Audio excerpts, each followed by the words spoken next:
Welcome back to another episode of No Shame with Shane, where the takes have no lies, no bias, but most importantly, no shame. I'm your host, Shane Fordham. Now, jumping straight into it, the Knicks are acquiring Mike Brown as their head coach, replacing Tom Thibodeau. I got to say, as a Sixers fan, I'm not going to lie, this scares me.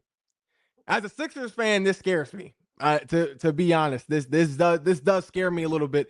Honestly, in my opinion, Mike Brown is one of, if not the most underrated coach in the NBA. I think Mike Brown is a great head coach to have on your squad, especially if you have, sort of a young, talented group like the Knicks do. I think I think this could be very dangerous for any other team in the East than is with the Knicks acquiring Mike Brown. As a Sixers fan, like as a sports fan, I love to see it because I'm a Mike Brown fan. I think Mike Brown is more than a capable head coach in the NBA. But as a Sixers fan, it does worry me. It definitely does worry me.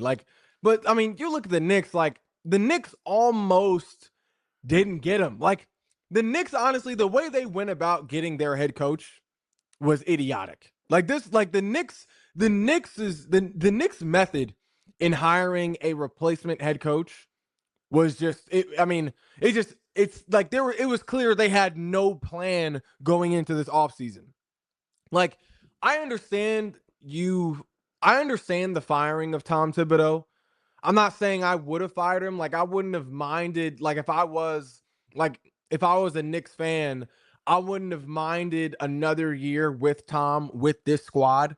I mean, first year with this exact squad, they get to the Eastern Conference Finals. So I wouldn't have been mad if they had kept him another year, but at the same time, I do understand the firing. I understand the firing. But if you're going to fire your coach who just helped you get to an Eastern Conference Finals, you need to have a replacement in hands ready to go. Like you have to at least have your sights set on a replacement, a realistic replacement. These guys fired Tom Thibodeau and tried to poach Jason Kidd from the Mavericks. Who in their right mind would leave their squad to come coach the Knicks?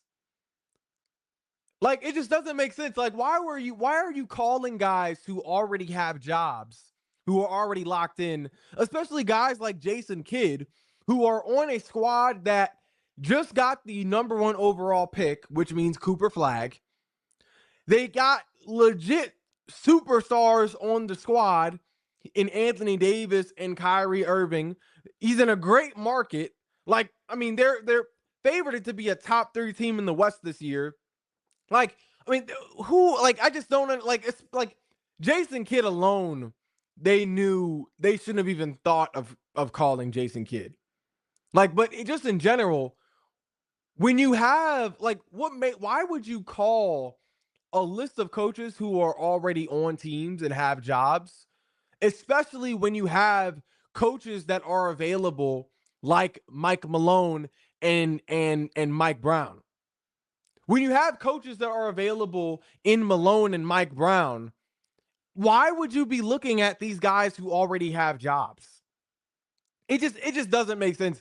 Honestly, Mike Brown should have been the target. Mike Brown should have been the first choice for this Knicks squad. I mean, looking at Malone and Brown, looking at 2 guys that have finals and playoff experience. But me personally, Mike Brown would have been my first choice. That would have been my first target. Like, the Knicks honestly got lucky. The Knicks got lucky that Mike Brown was even available this year, to be real. With what the Knicks the position the Knicks could have put themselves in for this offseason, they honestly got lucky. Like, this was best case scenario in general, but it was especially best case for them as opposed to what the alternative would have been, which was making an internal hire, internal promotion, making someone an interim head coach. Like, it's like I don't understand. Like, the Knicks clearly had no plan going into this offseason. It's very questionable, but Mike Brown, great hire. I think Mike Brown was honestly the perfect head coach hire. Mike Brown was honestly the perfect choice for head coach for several reasons. Mike Brown was the perfect choice for the Knicks in regards to head coach for several reasons. One, he's a winner. He's one of the most winningest coaches in regards to current head coaches in the NBA. Two-time coach of the year. He has finals and playoff experience. Two, he's shown the ability to be able to maximize his roster. He has a history of maximizing his roster, really unlocking different levels to his lineups, making the most of the talent that he has on his squad. Looking at some of those examples, the Cavs in 2007, leading them to the finals, a team that really didn't have much talent on it besides LeBron James, of course. Then the 2022 Kings, obviously coming off of a playoff drought, leading them to being a top 3 team in the West his first year in Sacramento. And then lastly, he has superstar experience. He has experience working with superstars, coaching guys like LeBron James, coaching him to his first career finals appearance, coaching guys like Tony Parker, Tim Duncan, Manu Ginobili in their early Spurs days, a squad that also had David Robinson, coaching guys like Stephen Curry, Kevin Durant, Klay Thompson, Draymond Green in Golden State. Like he has, and that's the type of experience that you need in your head coach when you have an emerging talent like Jalen Brunson. It's like this, Mike Brown was the perfect choice for a head coach. Looking at the first reason I stated, he's a winner. We're talking about a 2-time coach of the year. He won coach of the year. He won the coach of the year award with the Cavs in 2007 and again with the Kings in 2022. Looking at those two teams, the fact that he helped coach the Cavs to the finals in 2007, that's a huge deal. Yes, they had the guy who became arguably the greatest player of all time in LeBron James. But aside from LeBron James, not a lot of talent on that squad. Took the Kings to the playoffs for the first time in almost 20 years. Like, honestly, Mike Brown has been to the finals 5 times in his career. He's been to one with the Cavs in 2007, and he won 4 with the Warriors as an assistant coach. Mike Brown, honestly, only 2 losing seasons in his career. Honestly, Mike Brown is 1 good season away from being talked about and praised the way we praised Rick Carlisle this year. Mike Brown is honestly Mike Brown is 1 season away from being regarded as one of the best coaches in the NBA this season. The same way we praised Rick Carlisle this past season, Mike Brown is 1 season away from that. He's 1 good playoff run away from receiving that same level of praise. Like, if you're looking at these 2 guys side to side, Mike Brown and Rick Carlisle, who is right now one of the best coaches in the NBA, rightfully deserving of the praise that he received this past season. If you look at Mike Brown and Rick Carlisle side by side, before this season, they had the same amount of finals appearances as head coaches. Rick Carlisle obviously winning the finals in 2011 with the Mavs. Mike Brown getting to a finals in 2007 with the Cavs. Mike Brown was able to do what Rick Carlisle did, but with significantly less talent. Mike Brown was able to do what Rick Carlisle did, was able to make a finals trip with significantly less talent. Like, you look at Mike Brown, the only real talent, the solidified talent he had on that squad was obviously LeBron James. Rick Carlisle made a finals appearance with a bona fide superstar and Hall of Famer in Dirk Nowitzki, Jason Kidd, Tyson Chandler, JJ Barea, Jason Terry, Sean Marion. Like, Rick Carlisle had significantly more talent than what Mike Brown had in his finals run. Then Mike Brown also has a higher win percentage than Rick Carlisle. Mike Brown has a higher career win percentage than Rick Carlisle in their careers. Mike Brown has fewer losing seasons than Rick Carlisle has. Mike Brown only has 2 losing seasons in his career, while Rick Carlisle has 6. Like, honestly, like, Mike Brown is one good playoff run away from being regarded and highly coveted on the same level as Rick Carlisle. You look at these two guys side by side, Rick Carlisle hasn't done anything that Mike Brown hasn't done. Like, and this year, Mike Brown could even that number up again in finals appearances because, I mean, the Knicks could easily get to the finals this year. Like, with the talent that they have this year, the reinforced bench that they have this year, Mike Brown could easily make a similar playoff run this season as similar to the run Rick Carlisle made last year with the Pacers. There's no question. Mike Brown could easily be regarded and could be rightfully regarded as one of the best coaches in the NBA after this season, the same way Rick Carlisle is currently regarded as one of the best coaches in the NBA. One good playoff run away. I don't see, like, and honestly, I don't think it's crazy to say I would rather have Mike Brown as my head coach as opposed to Rick Carlisle. I don't. I don't think it's crazy. 2-time coach of the year. And you can't, and in 2007, you can't say LeBron, he just got carried by LeBron because he was coach of the year that year. And with coach of the year with little to no talent aside from LeBron James.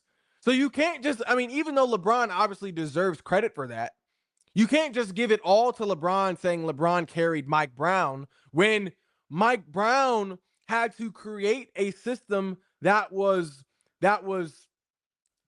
sustainable around LeBron. He created a system where that LeBron James was able to thrive and flourish in, that LeBron James was able to grow and develop in.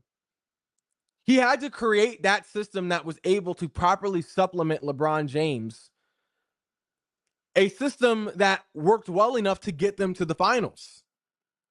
So you can't just say he was carried by LeBron. Mike Brown is clearly a winning head coach. Clearly a winning head coach. He has the finals experience. He obviously has the playoff experience. He's clearly a winning head coach. Could easily be regarded as one of the best coaches in the NBA after this past season. That's how we were talking about Mike Brown just a few years ago, the last time he won Coach of the Year in 2022 with the Kings. So you're like, it's just, there's no way we won't be talking about Mike Brown as one of the best coaches after depending on if there's no way we won't be talking about Mike Brown as one of the league's best coaches if he is able to take the Knicks on another playoff run this year, similar to how Rick Carlisle did last year. And it's definitely possible. The Knicks could definitely get to the finals this year with the Celtics being out and with the Pacers being out. For sure. But another reason that makes Mike Brown the perfect hire for this Knicks squad is the fact that he has a history of being able to maximize his roster. Like I said, 2007 Cavs didn't have all the talent in the world. Aside from LeBron James, they didn't really have much talent at all. Was coach of the year that year. Was able to help coach that Cavs team that had little to no talent around LeBron James to the finals. Granted, they had arguably the greatest basketball player to ever play the game in LeBron, but that's not enough to get your team to the finals, especially that early in his career, in LeBron's career. Then in 2022, you're looking at a Kings team that before Mike Brown hadn't been to the playoffs since 2006. Before Mike Brown's first year in Sacramento, they were coming off of a near 20-year drought in regards to the playoffs. Mike Brown's first year there, they are not only a playoff team, but they are a top 3 team in the West. Top 3 team in the West. So wherever Mike Brown has been in his career, he makes them more of a winning basketball team. Looking at the Kings specifically, this man turned that program around in Sacramento. He turned that program around in 1 year. The season prior to that 2022 season, they finished the year with only 30 wins. Since Mike Brown took over the reins in Sacramento, they never finished the season with less than 40 wins, let alone 30. Mike Brown gets to Sacramento. Before Mike Brown gets to Sacramento, they hadn't been to the playoffs since 2006. Mike Brown not only turns them into a playoff team, but turns them into a top 3 team in the West. So he not only makes the team and then looking at that Kings team specifically too, even not looking at the overall record, Mike Brown also has proven the ability to be able to. Mike Brown has displayed the ability to unlock the offense of his roster. He has shown the ability to be able to unlock the offensive capabilities of his roster. Looking at that 2022 to 2023 Kings team specifically. Prior to Mike Brown's arrival, they were one of the most inefficient offenses in the NBA, obviously. Mike Brown's first year there, the Kings were not only one of the top ranked offenses in the NBA, they were also one of the most efficient offenses in ball movement as well. Focusing on focusing on a specific aspect in the offense, ball movement. They went from being one of the worst offenses in the NBA to leading the NBA in ball movement, leading the NBA in passes per possession.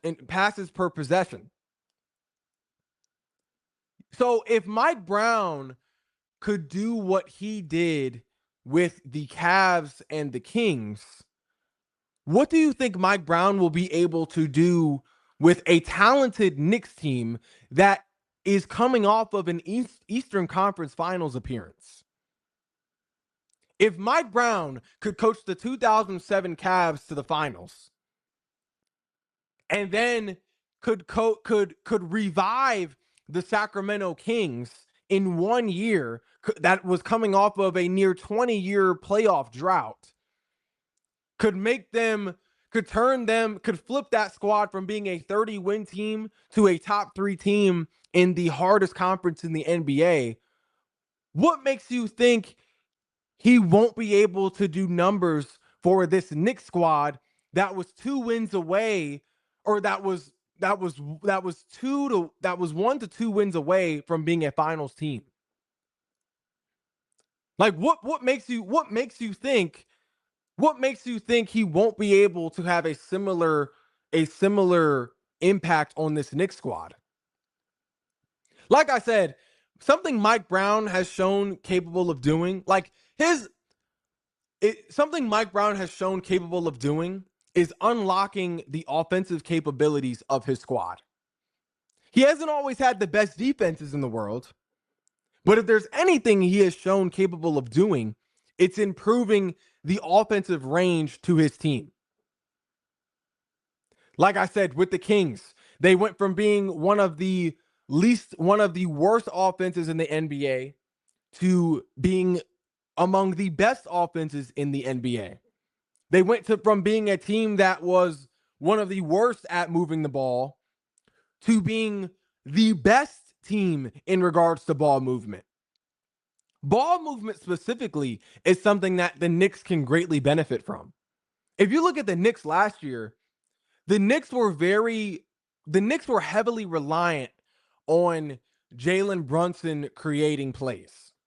The Knicks were heavily reliant on Jalen Brunson pounding the ball into the ground for a majority of the game. Jalen Brunson was really their sole playmaker off the dribble last year. And then looking at their co-pilot in Karl-Anthony Towns, very few of Cat's points came off of a Jalen Brunson assist. Their point guard. Very few of Cat's points came off of a Jalen Brunson assist.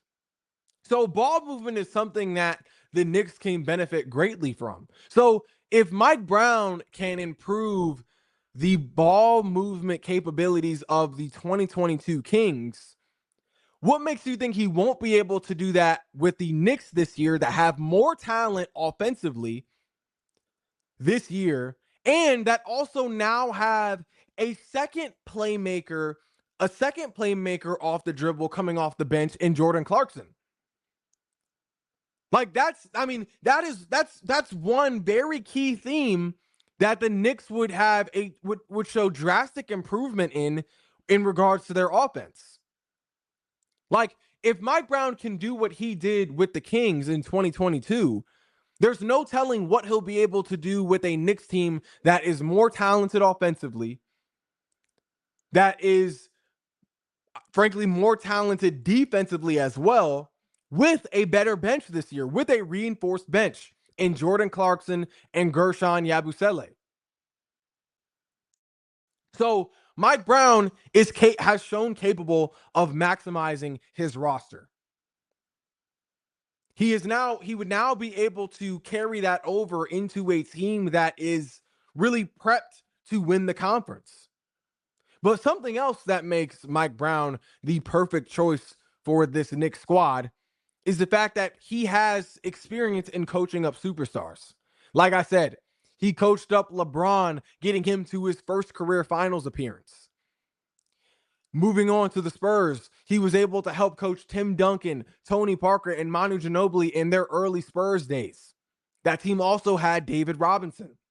He was then able to help coach up Stephen Curry, Kevin Durant, Klay Thompson, Draymond Green, winning four titles with them.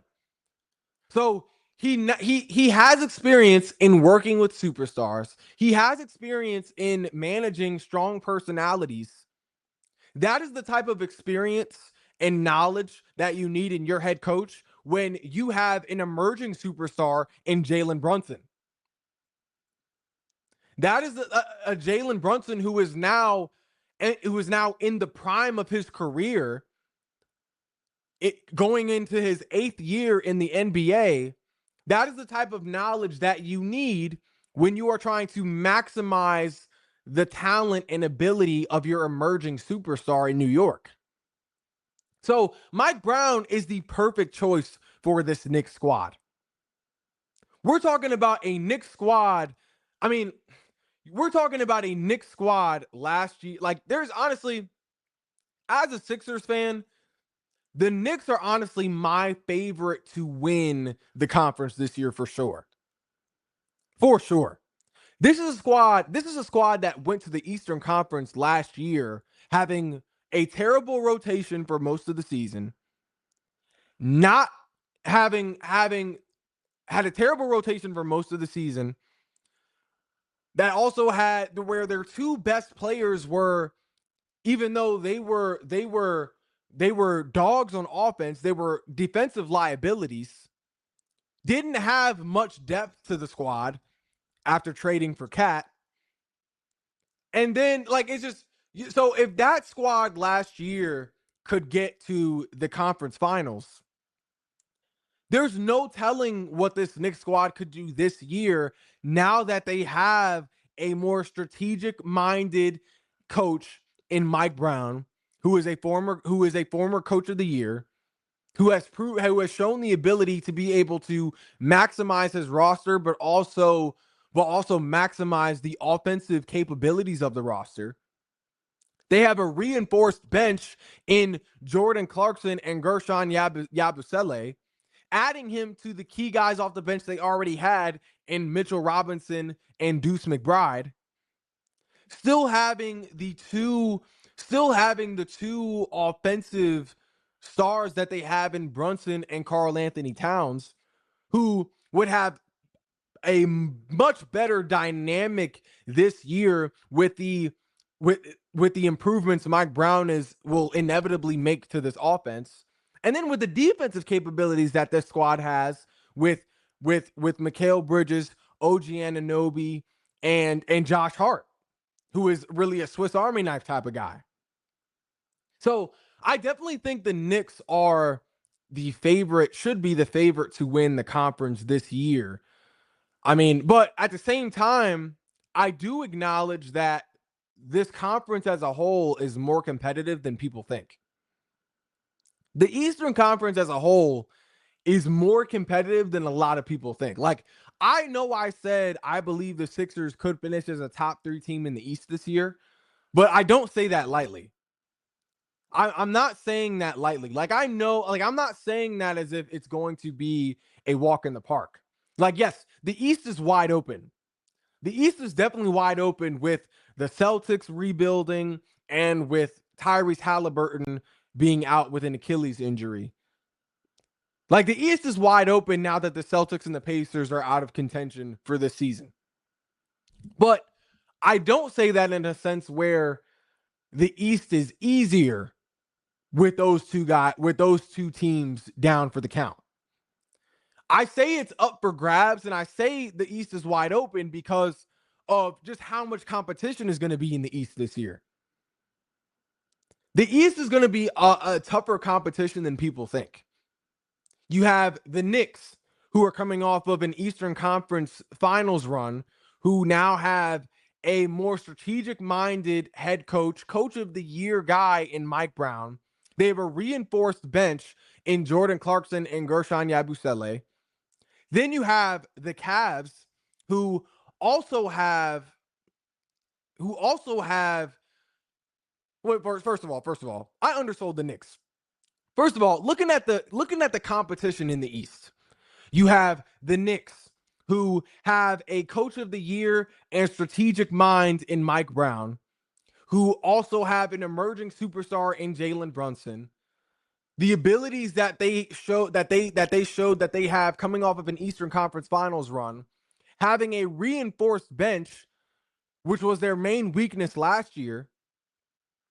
Then you also have the Cavs, another team that has a borderline superstar in Donovan Mitchell, another coach of the year guy in Kenny Atkinson, also have a plethora of talent around their emerging superstar. You also have the Hawks, who made a lot of great moves this offseason.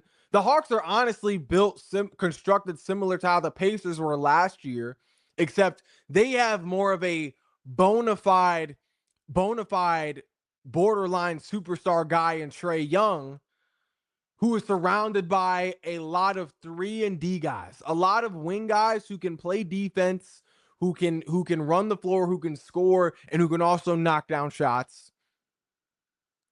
But only difference is they have more of a consistent star in Trae Young, who is more of a consistent scorer and frankly a better passer, leading the NBA in assists this past season. You have the Pistons, who are coming off of who went on a heat seeker late in the season last year, who also have an emerging superstar in Cade Cunningham, having the best season as a Piston since Oscar Robertson. You also have the Magic, who have arguably the most talented projected starting 5 in the conference this year, headlined by an emerging superstar in Paolo Banchero, Franz Wagner, and a newly acquired Desmond Bane. Then you also have Toronto, who also another squad that has an emerging superstar in Scotty Barnes and a plethora of young talent around him as well, including a newly acquired scorer in Brandon Ingram. Like the East is definitely an open competition, but it's not an open competition in a sense where the talent is lacking. Now, I'm by no means saying the East is on the level of the West this year. By no means. I'm not saying that at all. But with that being said, the East does have its own competition in this conference. Like, it may not be at the level of the West, but the East will still be competitive this year with with two teams that are proven in the playoffs as contenders in regards to the Knicks and the Cavs, but then also several teams that either showed potential last year or that, in my opinion, have the ability to surprise in the playoffs this coming season. Sixers are counted amongst that group. A team that has a bona fide superstar, top 3 player when healthy in Joel Embiid, that also has another emerging superstar in Tyrese Maxey, in addition to a guy that could have easily been Rookie of the Year last year if he stayed healthy in Jared McCain, with a finals winning coach in Nick Nurse. So this is definitely going to be a competitive East this year. As a Sixers fan, though, I am looking at the Knicks twice as the guys who I believe are really our toughest competition in the East. It's gonna be a competitive conference this year, but as a Sixers fan, I'm looking at the Knicks as our toughest competition coming out of the conference. But even though the Knicks are our toughest competition, that doesn't mean that we need to sleep on any of these other teams that I just went over. The Hawks making the moves they did this offseason.